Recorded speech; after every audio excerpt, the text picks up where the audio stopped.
Last month, the US, along with several G7 countries, banned gold imports from Russia. It was followed by a ban on oil, gas, and coal. All these are in the name of punishing Russia for attacking Ukraine. What many aren't sure about is just how much of the world's oil Russia is supplying. According to the U.S. Energy Information Administration, Russia accounts for 3% of U.S. crude oil imports and 20% of U.S. imports of petroleum products.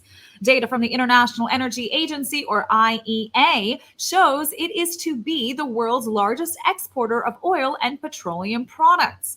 The bulk of Russia's 11.3 billion barrels a day production in January of 2022 was crude, according to IEA. Refined oil products accounted for 960,000 barrels and liquid natural gas for 340,000 barrels a day. The IEA says that in terms of all oil products, Russia is the world's largest exporter to global markets and the second largest crude oil exporter after Saudi Arabia.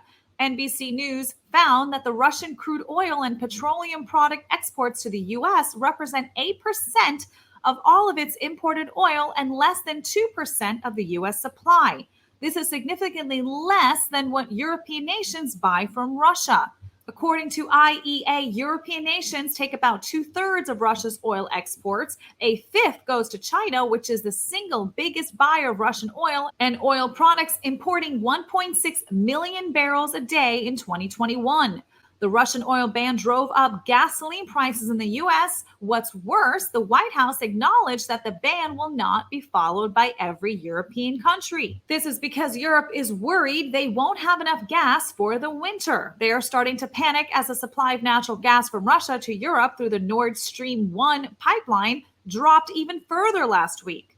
According to Reuters, the Nord Stream 1 pipeline, which carries gas from Russia to Germany through the Baltic Sea, was operating at around 20% of its total capacity, which is sharply down from the 40% it was operating at last month. For Russia's part, they denied cutting off the supply. In fact, Kremlin spokesperson Dmitry Peskov said Russian state-run gas giant Gazprom is sending, quote, as much as needed and possible. End quote. The cause of the slowdown is equipment problems. They need to do some repairs that have been disrupted by European sanctions. Europe, or at least some parts of it, agreed to cut their usage of gas by as much as 15% until March 2023. This brings us to where we are right now. The U.S. endures sky-high gas prices while our allies insist on purchasing their oil from Russia. Are we even doing this right? Is it even worth protesting against a country when only Americans seem to be suffering? Or is this simply a consequence of our government's inaction to develop our own energy source?